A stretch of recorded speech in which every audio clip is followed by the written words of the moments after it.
Now that you've found UBN Radio and discovered our quality talk shows, it's time to spread the word to friends, family, and the universe. 24 hours of music and talk. Radio without limits. That's why people keep coming back for more. That's ubnradio.com.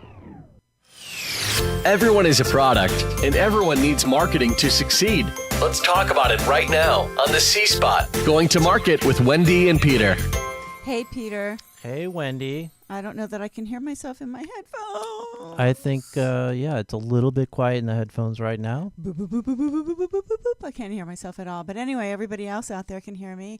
What's today? Today is September 25, 2014. This is show number 4,811. Right, I think 4,812. How are you, Peter? I am good. How are you, Wendi? I'm good. I'll be patient and keep talking while I still can't hear anything. But anyway, it's getting there. It's getting there now. Getting there. Yeah. It's gone. It'll come back. Okay. I'm just being very careful not to touch other buttons. Okie dokie. Anyway, welcome to the C-Spot. This is the place where we do talk about things about bringing products to market and all sorts of other stuff. Thank you. It's so weird to have headphones on and then try to talk. And today is, I'm just going to say it right up front, Peter. Today it's our last show for September, and it's our last show. We're going to take a break in October.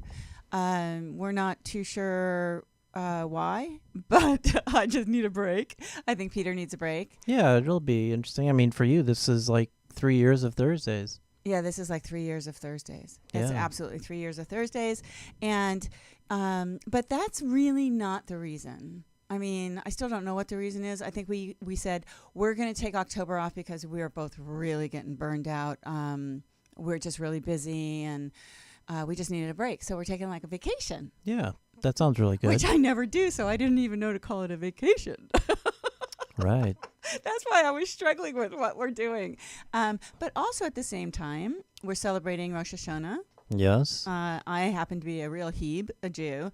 Peter is a student of Kabbalah. And this is a wonderful, wonderful, wonderful, wonderful time of year. Yeah, totally. The next week, 10 days between Rosh Hashanah and Yom Kippur. Right. And so this morning I was in temple. Last night I was in temple. And I was only there an hour this morning, Peter. Oh, okay. Yeah, I got there late and I had to leave early. And I usually don't go to temple, but I go on Rosh Hashanah. Right. And Yom Kippur. So... so you're a fair weather Jew? Is that what they call it? Oh, no. The Jewish people that just go on holidays? No.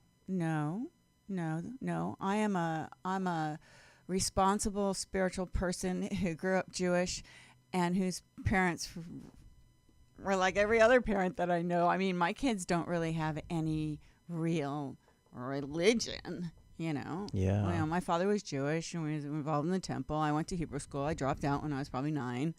You know, my brother last night said, you know, well, you were bat mitzvahed. And I said, no, I wasn't. Danny, I am proud of dropping out of Hebrew school. Wow, was he jealous because you were bat mitzvahed, he thought? No, he was bat mitzvahed. Oh, okay. Yeah. Everybody was except me and my family. And I think my little brother Corey. We're the renegades, the rebels, the ones that said no to the Hebrews, to the Hebes. And here I am, the most religious one out of everybody. So I didn't know you had a younger brother named Corey. I have 2 younger brothers. I have 3 younger brothers. Sorry, Peter, if you're listening. Wow. I have 3 younger brothers.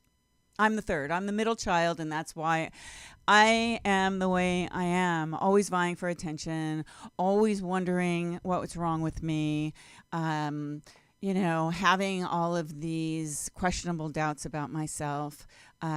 Questionable doubts. Is that kind of weird to say questionable doubts? No, well, it makes perfect sense. Okay. I totally get it. I don't know if questionable doubts. That is it. Maybe that'll be a blog I write. Questionable doubts. Or it could be the new, instead of the C-Spot going to market with Wendi and Peter, it could be the C-Spot, questionable doubts. No, it can be the C-Spot is freaking gone. That's one of the reasons I'm really taking a break. I'm moving away from being known as everything with a C. Oh, interesting. And that's what Rosh Hashanah is about. It's about Tuvah and really starting anew and getting rid of kind of the old to make it a simple, how would you put it, Peter? How would To you? just to put it plain and simple, I mean that's good.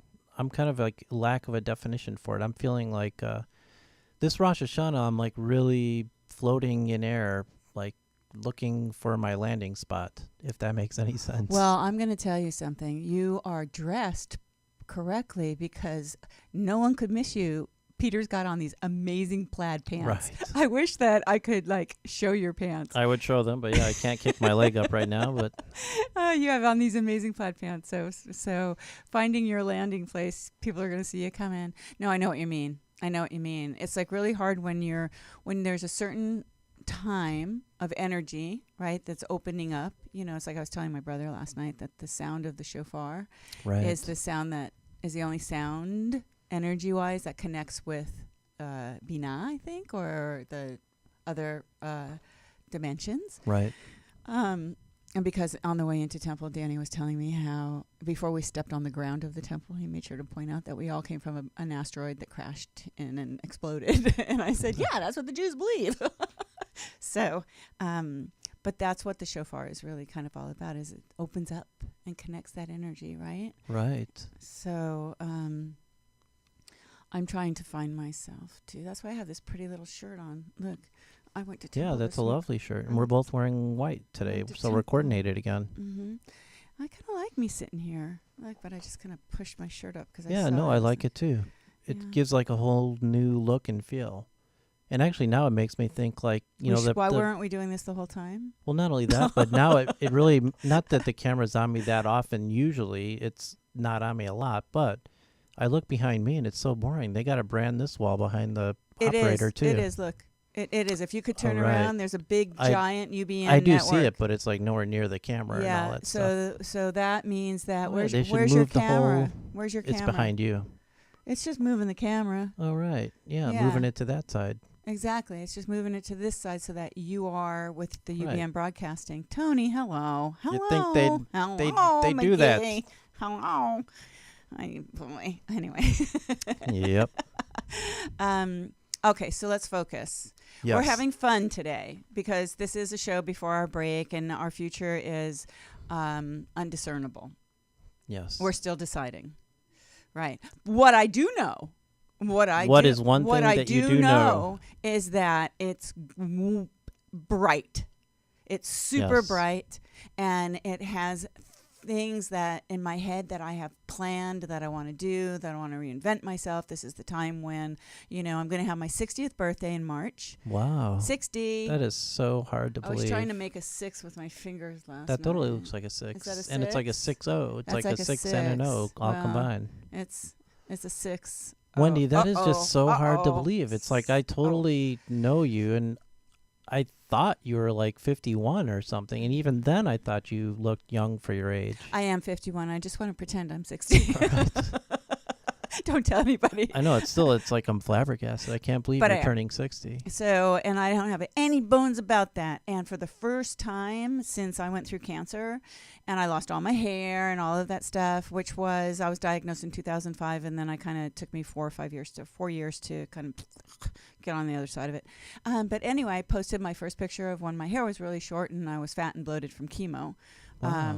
And I have a couple more of them. I only have 3 pictures of me. I would not let anybody take pictures of me. But I did post one on Facebook, and I got such amazing comments and beautiful remarks, and from people that, from Katie Williams, from Reno Rollet, from everybody, Cecile Johns, everybody. It was just, I didn't do it for that reason. I just did it because it was like, it was cathartic for me. Is that what Yeah. it's called? Yeah, When it's cathartic, yeah. It was cathartic for me to say, okay, I don't want to run from my adversities anymore. This Ray Rice beating the crap out of his wife, Right. or whatever, kicking her, whatever, in the elevator, that sparked something in me because I come from a background long, long ago when I was in my 20s of being abused by someone, actually my older son's father. And I had to plan an escape. I mean, I was literally a white female driving a beautiful car when I was allowed to, being turned away from shelters because they thought I had money, and yet I couldn't use my credit cards because my husband would find where I was, and he wasn't really even Wow. my husband. He was just kind of like pseudo husband. it was terrifying. And so I had to plan an escape, which I did, obviously. But I never lived in that. I always said, I'm just going to take that and grow, right? Almost like compartmentalize it and put it over here and grow. And then I went on single mom my whole life. Anyway, and then things happened to me and all of these challenges in my life. And I started to realize, because of Tracy Metro, by the way. Really? Yeah, because she posted something on Facebook about her Diva on a Dime, how she had found her brand name. Tracy Metro, by the way, is Tracy Metro. She is the wife of Marty Metro, who's the craziest guy I know. And she's a host, and she does a lot of DIY stuff, and she's wonderful. And she's so... she has so many talents that her management would always say, no, you got to find one. You got to find one. You can't be all of these things. You just have to be one thing and focus on it. And that becomes your brand, your personal brand. Be really good at one thing.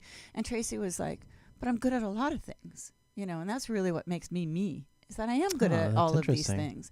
And so she had posted on Facebook when I was trying to figure out, what is it, what is it that I need to be different in my life, right, to really make me feel fulfilled. And I read it, and I went, oh my God. She said that what you need to do is, because it's me, I have all of these experiences. Right, I have all of these expertises, from live television to doing radio to producing to writing to award-winning this to managing campaigns to understanding data analytics to, I don't know, a lot. Okay? Yeah. A lot.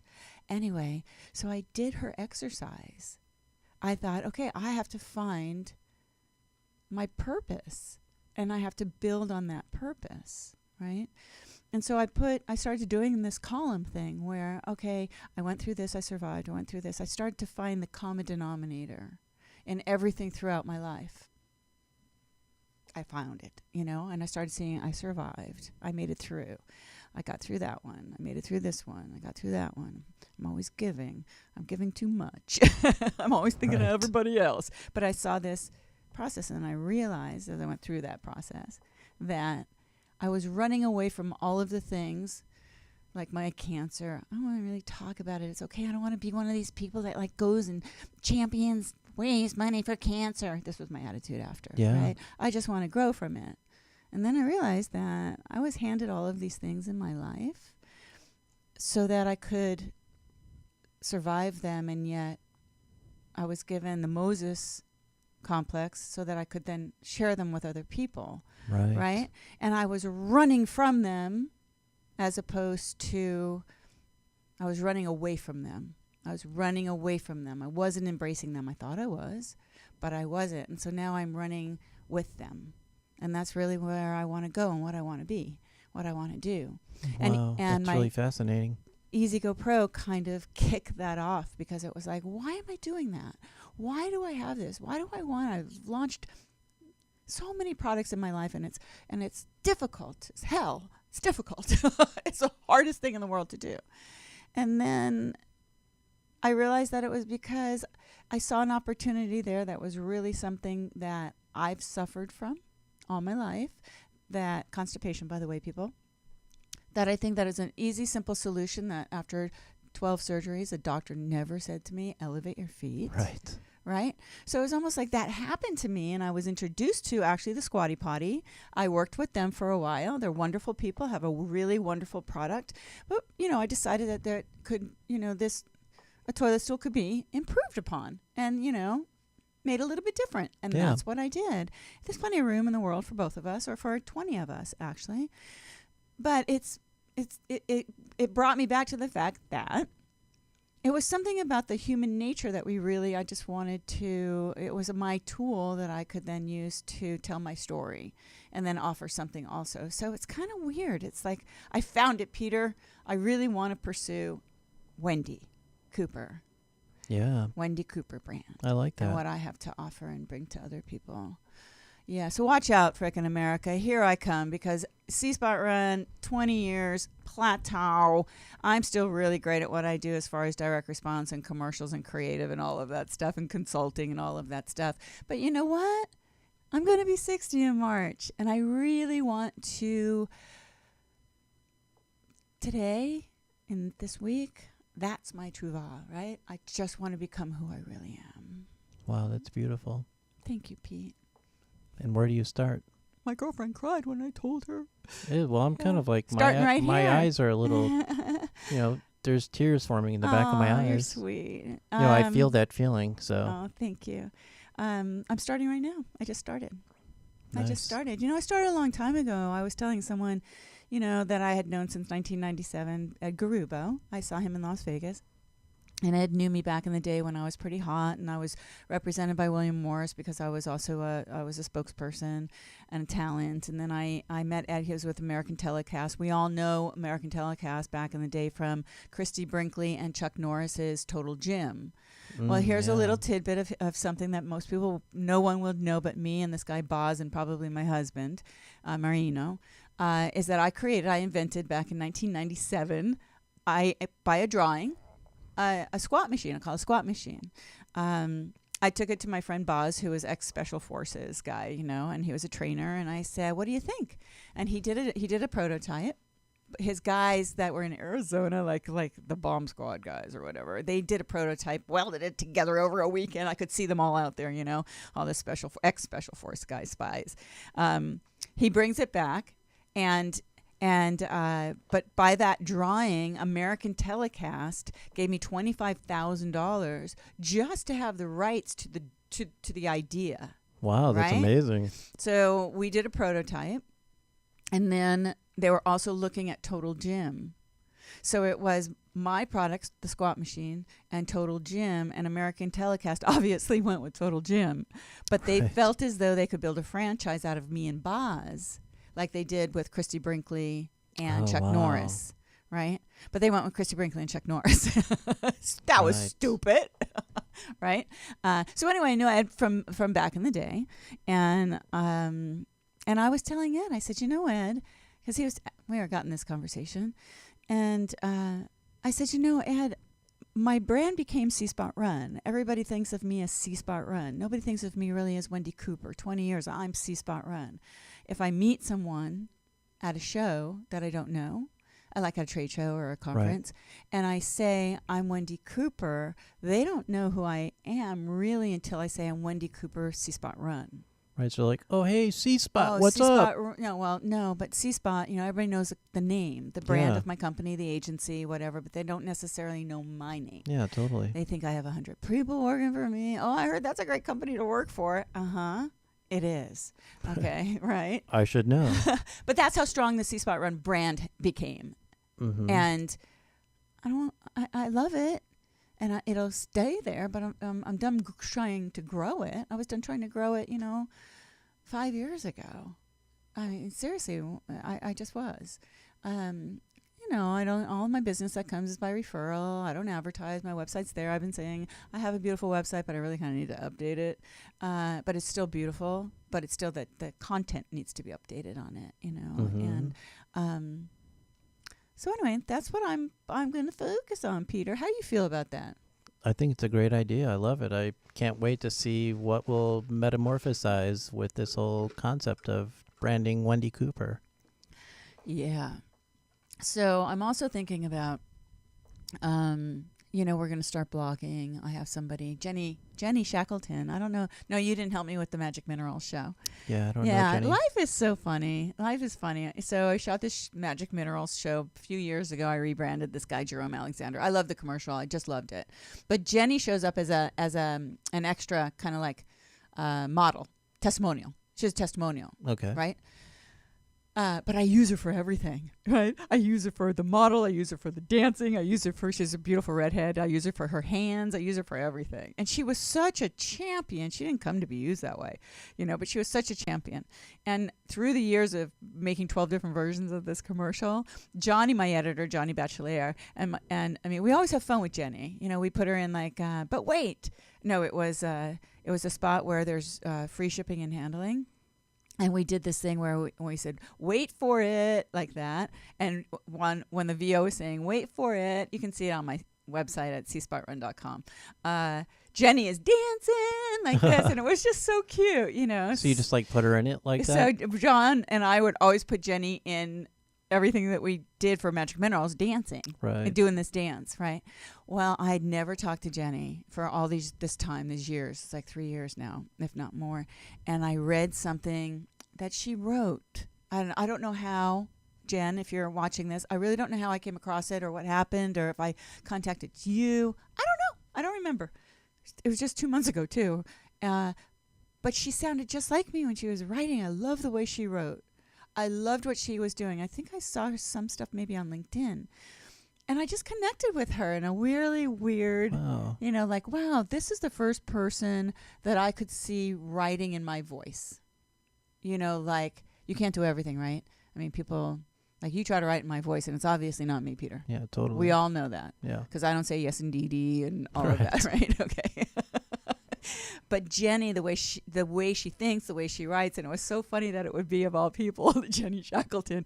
When I called her, I said, "I want you to know I'm not that person that I was when I was directing. I am not that person." So Jenny is helping me. She's writing like the press release, and she's going to help me with my Wendi Cooper brand blogs. Oh, so you got back in contact with her. Okay. Yeah. And she's in Texas right now. She lives in Texas, but I have I have a whole background in health and wellness, and I brought juice therapy to America in 1997, and I went to the American Academy of Nutrition, and I've created many juice. I was the first person to actually listen to this news alert. I was the first person to put juice in plastic bottles in the world.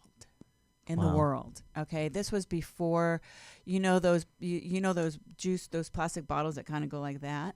They didn't have those bottles yet. They hadn't come up with the technology of, I'm not sure if it's called hot packing or what it was, but they had to figure out that plastic bottle. It's shaped with all of those indentations. Right. Because of you have to heat it up really, really fast and then cool it down when you're making like juice and things like that. So that's why it was always in glass. But we can't use glass to ship. It's too heavy and it breaks. So they started using plastic bottles, but I was the first person with Slender Secret to put it in plastic bottles, to put it in those plastic bottles. It was the same place that did V8 juice, but we did it first. I did it first. And then that begs the question, was it well received, or was it something that was kind of like juice in plastic bottles, what? And then it took several years for anyone else to catch on to it? No, everybody caught on. I was just the one that had the balls. Well, me and Alvaro Garnero, who was my partner. Wow. To put it in the plastic bottles. No, we needed it. It was a necessity. It was the reason that we did it. Right now, it would be great if everything was in glass. Right. Right? Because we live and we learn. And we know that the plastic is not the best thing in the world. Plastic bags, we're back to, I can remember when brown shopping bags, what are you killing the trees for? Right. Well, no, let's just kill every animal on earth and ourselves with plastic. Right? Yep. So now we get back to basics. We're going back to basics. So, no. The answer was no. Everybody followed suit. But it was out of necessity in running a business. You can't ship glass bottles. You can't ship them. With 6 Day Bio Diet, one of our juices, it was juices that came from Switzerland, and it wasn't glass bottles. It was organic juices that came from the fields all across Europe that are truly organic, by the way. Organic really means, for everybody listening and watching me looking right at the camera, organic, things are organic when they are grown in soil that has been purified and not have one little speck of pesticide for 13 years. I believe it's 13 years. Wow, 13 years. Yeah. So organic fields, when 6 Day Bio Diet took off and we in 1994, 95, and we started to have a demand for juice, for the organic juice that we were getting from Biota juices from Switzerland, we couldn't supply it. They couldn't supply it. So I traveled around the United States to find organic fields. And there was a company, I think it was back east in New Jersey or Maine somewhere, but their fields weren't big enough. And so that was the problem. And so, believe me, all that stuff that says organic, come on, people, really? Organic cotton. Who cares if your cotton's organic? You're not eating it. But these fields, so obviously the fields didn't, we just had such a high demand. We were selling a lot of 6 Day Bio Diet, and I was a spokesperson in the infomercial and traveling around the country and doing that, and then trying to run, anyway. Okay, so I have all of this knowledge. Right. Right. And I studied allergies and diseases and all of this knowledge. And none of this knowledge anymore is being put to use. And that's kind of what I really love, right? I love so many things that I've done and I've learned in my life that give me pleasure, that I find myself every day I'm waking up and I'm doing things that aren't giving me pleasure. Yeah. Right? And this knowledge that I have can be shared. So I don't know why I started talking about myself again. Well, no, we started talking about like how you're going to be rebranding yourself and what's that all about, and that's a little insight Oh, you know what, into Peter? what your background is. I have to share this with everybody. I've been studying a lot YouTube channels of the young, and okay, here's my fave. I just want everybody to go check her out. I love her so much, and I sent her an EasyGo Pro, and I hope that she reviews it, because her name is Graveyard Girl. Her name's Bunny, actually. But her YouTube channel is, and don't get it wrong, okay? I don't know why it's Graveyard Girl, but grave is with a 3 and not an E. So, Okay. but just type in Graveyard Girl, you're going to find her. She posts every day for 11 minutes. She's hysterical. Wow. I love her. She has no ego. This woman has, this young gal, she'll go to Target and she'll video like going through Target, talking to herself. But she is amazing. So, she has millions of fans and followers, and she does it every day. She rarely misses a day. And she's just one of these YouTubers that are just freaking remarkable. She reviews products, a lot of as seen on TV products, and it's hysterical. Wow. Yeah. So, And every day, that's like dedication for sure. yeah, so Bunny, I'm giving you a shout out because I lay in my bed at night and I am so entertained by Bunny. Yeah. Hi. Wow. Hi, it's I can't- Bunny. I can't wait love until her. she does the EasyGo Pro. That would be so fantastic. Well, I hope she does. I mean, she didn't ask for it, and I just sent it to her. I sent one to Jimmy Fallon. I sent it to the studio. So my dream would be to have Jimmy Fallon, and I also sent him my I Heart to Go T-shirt with it. To have Jimmy Fallon do a competition or a pitch off, or I don't know what, with Howard Stern and Squatty Potty, because Squatty Potty's all over Howard Stern. Howard Stern, Squatty Potty, because they're right down the street from each other, and Jimmy Fallon and EasyGo Pro. And I think it would be just hysterical for them to be on the show and Totally. just doing like a debate, about which one works better. Totally. That's like my dream, because I think it would be really funny. That would be. I do. And then I want to send one to Seth MacFarlane, because Seth MacFarlane's always talking about poop. Yeah, he always is. So I'm going to have to dig up where I can send one to Seth. If anybody knows, please just, ping me. My husband taught me to say ping me. And they are let me know. starting to film Ted 2 right now, so it could be something for Ted. You have to pay a lot of money to have product placement in movies. Well, yeah, but I'm just saying, maybe he'll love it so much he'll just give it to Ted to go to the bathroom. This is true. Or maybe they'll have it so that Ted, but that's still product placement. I mean, then they'll Right. call me up and they'll say, we want to put your toilet stool in our movie, but it's going to cost you $100,000, because we're going to do it for probably about 6 seconds maximum, and Yep. that's kind of how they do that. So, not an option. But we'll see. Charlie, was it Charlie Sheen and 2.5 Men? Or was it his the goofy guy? So one of them always talks about a toilet stool, not by brand Okay. name, but toilet stool. Hey, Peter, what's new with you? What's new with me, Wendy? That's a good question. I mean, nothing crazy, outrageously new or anything like that, but I kind of like feel your vibe though about reinventing and stuff like that. Like I kind of feel like I'm all over the map too. Like I do this, I do that, I do this, and all kinds of stuff. And either I want to centralize myself. Actually, I want to explore, get back to being more of my creative self than my business self. Yeah. Like I want to get into.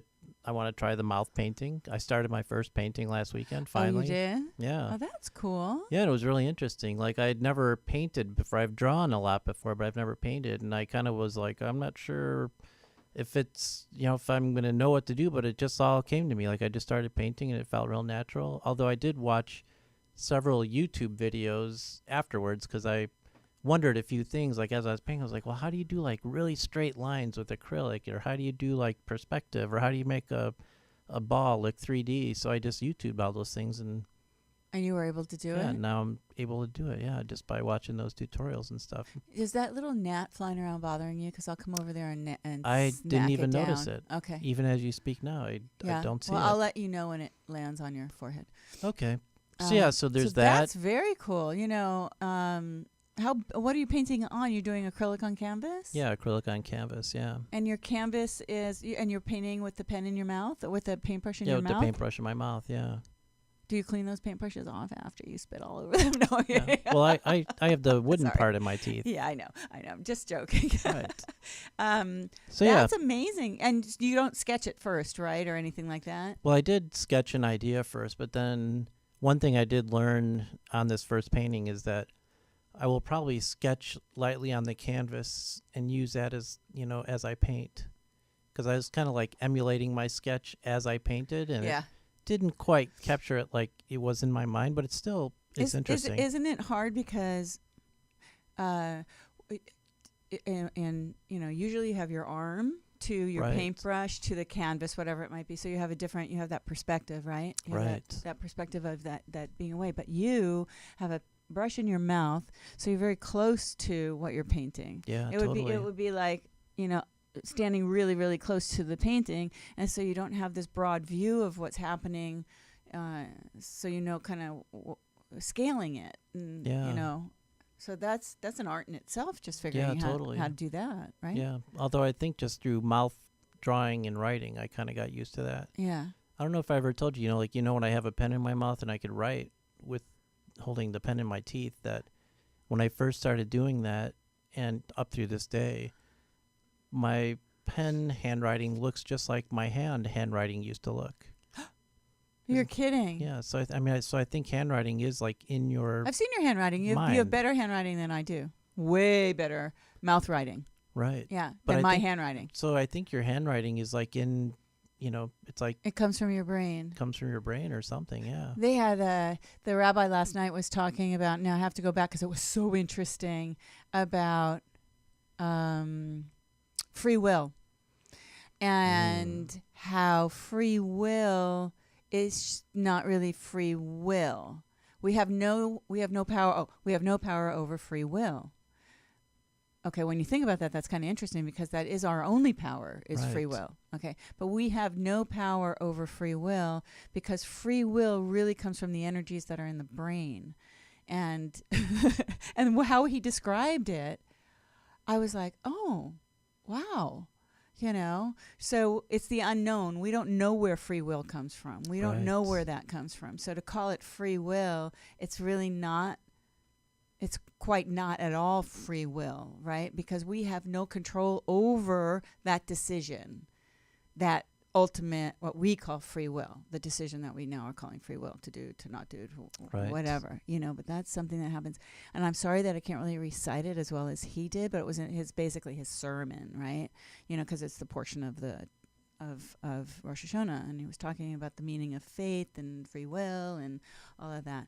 But how it was a study done by, I don't even know if it was a rabbi or not, but, just the concept of free will and how we really don't have control over free will. Wow. Because, I guess our brain is a very unknown quantity. Yeah, it's the energy connector, right? It's the thing that makes all the decisions. So it's where all of our energy, because we're all just balls of energy. Yeah. So it's where our energy is, like synapses is and all that stuff's going on. And, can we really control that?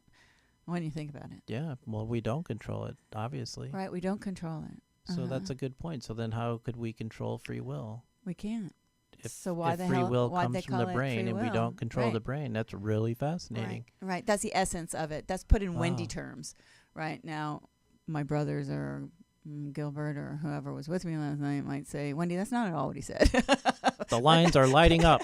But the colors are calling in. But that's how I interpreted it. But it is fascinating. in the basic terms, it makes sense. Yeah, so our Twitter address is at CSpot Talk. If you don't know that, because it's really not up on the screen today. My email, my website address is cspotrun.com. The letter C, spotrun.com. That's where my work is. That's where my background is. And then at my YouTube channel is see everything is freaking CSpot. CSpot. Yeah, the YouTube, which we have on the screen now, is youtube.com/CSpotRunDirect. youtube.com/CSpotRunDirect. Right. So here's the problem: is I can't really change my YouTube. I don't think I can change my YouTube channel name. I have to keep actually it. Actually, you can. I think YouTube. You can YouTube change it. You can. It's Twitter that you can't. Yeah, Twitter sucks for that reason. Yeah. You know, I have 2 Twitter accounts. One is my original one, which is CC Direct Response, because back then, a few years ago, when I did that, everybody says no, your Twitter account has to say what you do. Yeah, that's a bunch of bull. All right, so then I have that one. And then we decided that the C-Spot Talk one. Right. I wanted to do one for the radio show 3 years ago. Right. So created C-Spot Talk, but I couldn't bring my followers from C-Spot Run or C-Spot C-Direct Response. So I have 2 Twitter accounts, you know, that I have a lot of followers, but they're not together, so people don't think, you know, they're not combined. Right. And I don't really, you know when I use Twitter the most? When do you use Twitter the most? I'll tell you when I use Twitter the most. When do you use Twitter the most? I use Twitter the most when I'm finally, my day has ended. My pattern is my day has ended. I go, because I work from home. I go in my kitchen. I pour myself a bottle of bottle of what? Wendy? I pour myself a glass of wine, Han usually, because that's the only one we usually buy. A bottle 2012. And I turn CNN on. So this is right around the time that either Don really, or Anderson, whose father's name is Wyatt Cooper, is my son's name is Wyatt Cooper. Anderson's not, whatever. But I like to catch up on the news because I'm kind of a worldly person. I feel as though in a past life I was in that Middle Eastern part of the world or something like that. And I also feel as though I was in World War II. So, but anyway, that's another side of me. And then Don Lemon, I cannot stand the guy. Okay, I can't stand him. Why? Because he's such an antagonist. He sits there and he says, like with the Ray Rice thing, you should have seen my rant on Twitter. And boy, was I at Don Lemon. I'm telling you, because he was just, well, why don't they leave? Why don't the women leave? Why don't they just get up and leave? It's like, are you that freaking ignorant? Right? Well, why did she come back? Look at the girl's face. She's being tortured. She has to come back. Anyway, so I rant on Twitter during my glass of wine, watching CNN, and usually Don Lemon. That's Don funny. Lemon. Yeah. Last night he was all about, but don't you think there's going to be an attack on the homeland? I mean, why doesn't anybody on this panel want to answer that question? Don't you think that there's an imminent attack on this planet? So, why are you doing that? Yeah, that's just. Why are you doing that? You know, I don't like you anymore because you're doing that. That's just bad energy. Just tell us that it's safe here. We're doing all we can. You know, we got enough crazies out there thinking that, you know, hey, let me take my Uzi and go out and shoot everybody and end their misery before the terrorist attack does happen. You know, that's probably all those weirdos out there think, here I go, you know, here I go. I'm going to rant. I'm going to rant even more. I hate guns. Hate them. Yeah, don't get me started on guns either. I hate them. Yeah. I hate them. Unless there's a bear attacking me, then I love them. But I hate them.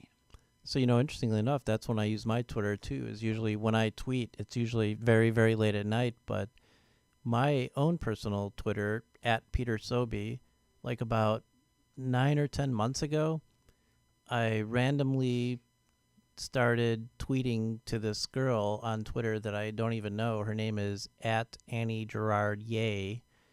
And she's like a TV writer or something like that, and very funny. I saw a video of hers that I thought was funny, and I made a comment to her, and she made a comment back. And for some reason now, I've dedicated myself every day for the last 10 months. I've tweeted to her, and that's all my Twitter is now, is just tweets to this random girl that I don't know. Is she tweeting back? She favorites everyone, and she responds to them and stuff. But really, I thought it was just kind of like absurd hilarity to wait a minute. And we've just now realized that there's dating tweeting. Oh yeah, there's like twit dating. flattering.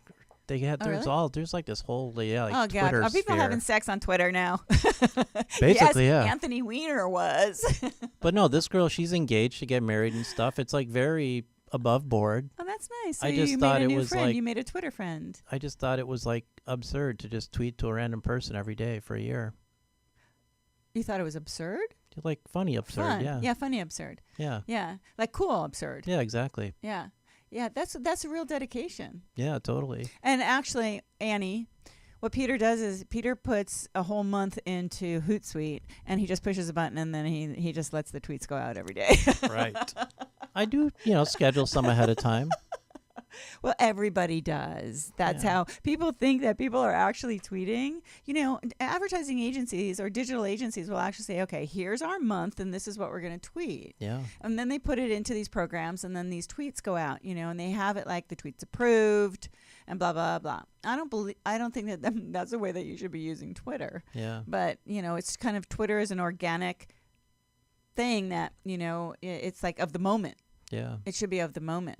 Right? Or whatever. And but for the there's most so much part, shit I out do there. tweet fresh every night because I just try to I try not to think ahead of time. I just try to think whatever pops in my head and then I'll tie it to her somehow. I don't look at anything on Twitter. I have to be honest with you. I really don't. If somebody says I saw it on Twitter, it's like I don't have pushes to my phone. I don't have anything like that, And if anything comes to my phone or I just don't look at it. I just find that with social, take 10 minutes out of your day and go online and go on Facebook and see what's happening and make a few comments or whatever. And same thing with Twitter. But, I see what happens to people who are spending way too much time on a social network, whatever it might be, for whatever reason it might be. They say that they've connected people. My personal take is that they've completely disconnected people from the human element. And, they're great. Social networking is wonderful for many, many, many reasons. It's great for Mark Zuckerberg, who is, and all of the investors of Facebook, because, now nobody sees anything we put on Facebook unless you pay for people to see it. Way to go, Mark. But, and Pinterest is basically going to turn into the same thing. They're working on that. Google has changed so dramatically over the past year and a half with their quality scores and everything. And now with Amazon, here's something that's very interesting is that you can't afford, Amazon has made it so impossible for you not to have your product on Amazon, because what's happening is people are going to a website, like let's say EasyGo Pro. They'll go to the website, they'll read about the product on the website, get all the information they want on the website, although the price is exactly the same as it is on Amazon, if not $3 cheaper, but they're shipping and handling. Anyway, they will then go and make their purchase on Amazon. Right. Because the purchase on Amazon, they're Amazon Prime, whatever they might be, they trust Amazon, they know they can pack it up, send it back in the box, whatever.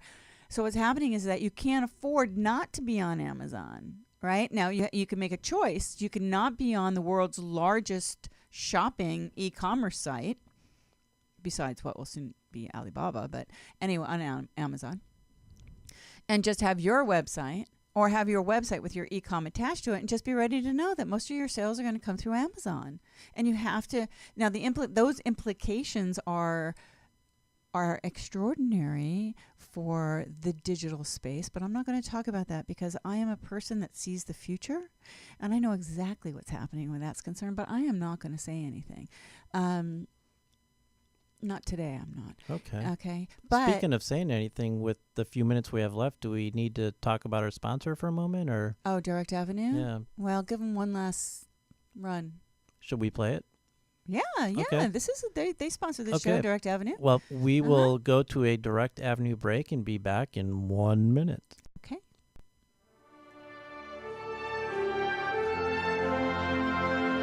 Direct Avenue is much more than a leading direct response TV media buyer. We specialize in the expert planning, brand building, analysis, and management of short-form and branded DRTV ad campaigns. We manage direct response TV ad campaigns for clients throughout the United States and Canada. As a Direct Avenue client, you'll benefit from big agency relationships and resources, but receive boutique agency service with the flexibility and creativity to plan and manage a TV ad campaign that meets the particular needs of your company. For more information, visit directavenue.com. When you contact us, mention you heard about us on the C-Spot radio show and receive a free analysis of your TV ad And we are campaign. back. So, Peter, we only have a few more minutes, Yes. and it's bittersweet. But, I went to the D2C last week. And That's there. right. Sorry I didn't call in, by the way. I was just running around, and I had a lot of Yeah. fun. You can go on the Facebook page on C-Spot.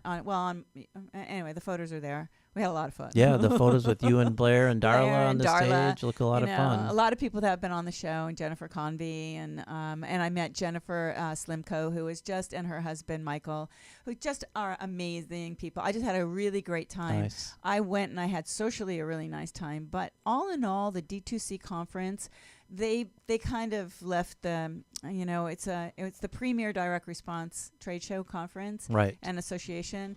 But sorry to say, they made the digital switch this year, which I've been trying to get them to make since 2000. I started, you got to start encompassing online. I championed that in 2000. But anyway, they made that shift this year where all of the sessions were more about digital. Okay. And I said, well, hello, you finally woke up. And this is all I can say. I'm sorry, but the show has lost all of its meaning. There's so many conferences out there, OMMA East, West, South, North, North by Southwest, and East by West South, and Inbound, and Ad Age, and DMA, and blah, blah, blah, blah, blah, blah, blah, DigiDay, and digital whatever, ad tech, you name it. There are so many things going on out there in the digital space that for our beautiful and wonderful association, Electronic Retailing Association, to just now make that switch to the digital mindset, you're just about they're too late. They're just way too late. And so there was really, I didn't feel that there was any company on the trade show floor that was progressive and relevant in the digital space. They were all just, telemarketing companies, fulfillment companies, just the same old supply vendors, and SC on TV companies, right? Which, all right, who cares? So it was a little sad. It was very bittersweet. I don't feel as though I'll return next year. I think they've lost their way. Wow. I think they've lost their way, and there were so many people that would be there every year. Anthony Sullivan, Wendy Rogers, Tonda Mueller, Bruce Hahn, all of these people that were like our staples of that conference. QVC didn't even have a presence there this year. Bernadette Volker wasn't there. Wow. A lot of people just weren't there. So everybody's the thing is that, and this is a marketing thing, I gotta say, Yeah. when the shift occurs, the shift has occurred in the past year to digital, okay? Direct response television doesn't work at all like what it used to. It's a very small piece of your marketing and your advertising, direct response television. Be prepared for that, extremely prepared for that. Your money needs to be in digital. That's where the money is. That's where the consumer is. That's where the consumer is shopping, omni-channel, and it needs to be online. It needs to be there. And you need to be progressive enough to work with an agency that really knows their stuff when it comes to online. And therefore, I once again lost my train of thought. Well, you were just saying, they have, if there's a new technology or something. Thank you. So don't get stuck in the ways of the past. Whether you're a big agency, the Beancast was just talking about this. I was listening this morning, and Bob Norp and other people. By the way, if you use the code BEAN to get into the DMA next month, DMA in San Diego conference, use the code BEAN. You can save I think $300. Wow. So code BEAN. Big savings. Right? That's for the Beancast, Bob Norp. He's going to be a speaker there. But anyway, yes, change with the times. Don't stay in a mindset is just because people say, well, this is the way that it is, and this is the way we've always done it, and this is the way that works. That doesn't work anymore. You have got to make the shift to understand that everything is changing. Everything is changing, and you got to change with it. If you don't change with it, then sadly enough, you're going to be kind of like the conference I was at last week. Wow. So I'm sorry to hear that. Yeah, it was a little sad, but new generations have to come in. Things don't last forever. Certainly. And, we had a good time, though. That's for good. Sure. And we did miss you. We were looking forward to your call, but we had a fun show. It would have been silly, Yeah. I would have done that. I don't know what I'm doing here. This is how we're talking. Right. So I kind of didn't call for that reason. I wanted you guys to enjoy your show. And by the way, how was the show? So Peter did his own show last week, and you did it on psychology, right? Yeah, it was on psychology. Yeah, it was a fun show. We had fun. Kathy had fun. I haven't listened to it yet. I have it downloaded, but I haven't listened to it yet. Sorry to say, but it'll be on the YouTube channel. I'll load it up to the YouTube channel so you can everybody can watch it there. You have a copy of it? Yeah, I do. Yeah. Good. So anyway, this is this wraps it up. Yeah, I want to say this thank is you to it. Tom Orsi for which I will continue no matter what I do to use my fantastic outro music. And Peter. Emmy award-winning Tom Orsi, right? Yeah, Emmy award-winning Tom Yeah. Orsi. Orsi Digital Music. He's a sound designer, actually, but a musician from way back when. Yeah. Peter, thank you for being my co-host. Yeah, thank you for having me, Wendy. It's been quite a ride so far. Gilbert, my friend, who I've known since I was little, and I see at Rosh Hashanah, he listens and watches the show, and Gil said, you and Peter make a good team. Wow, and that's I went, cool. Oh, Gil, thanks. He said that to me this morning. Huh, So that's cool. rock on. Anyway, YouTube. And go speaking ahead. of changing with the times, who knows what we'll come back as. Yeah, who knows what we'll come back as. But we'll keep you posted. And for now, we're on vacation. So we will see you guys later. That's it. Thanks for listening. We love you all. Thank you. Bye. Peter's a little slow on the uptake here. Yeah, I know. Speaking of Tom Orsi.